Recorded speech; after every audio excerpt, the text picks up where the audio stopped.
Good morning guys. Ayan na ang ating bulad. Pinikas na bulad or ano ba yung pinikas guys? Basta daing yan sa Tagalog guys.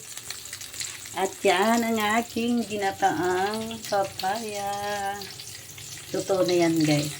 Di ko in-overcook ang ating malunggay guys para ang vitamins magpabilin ug matagamtaman sa atong kalawasan.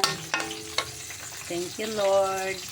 Nagulay ako ngayon at may paring bulad.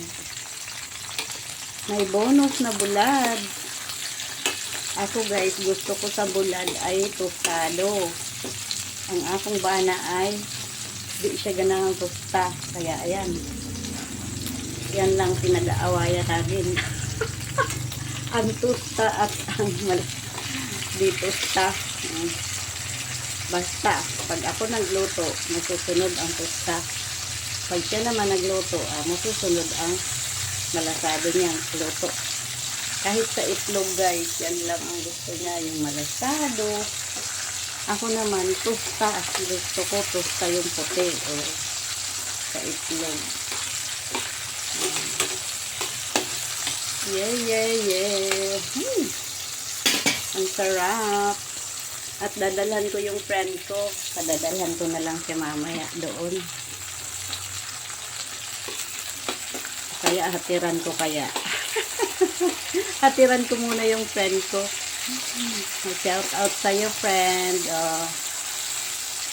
Paparisan natin ang bulad. Dadalhan ko siya guys. Bahalang mamliti ko para padalhan ko lang siya.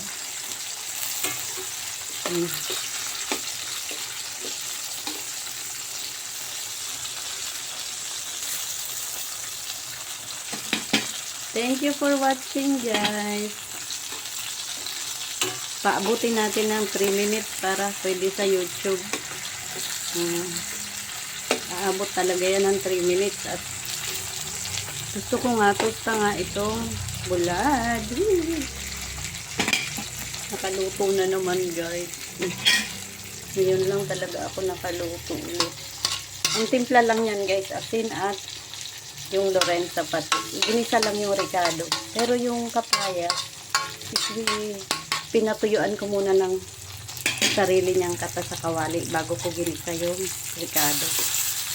Ayan. Luto na ito guys.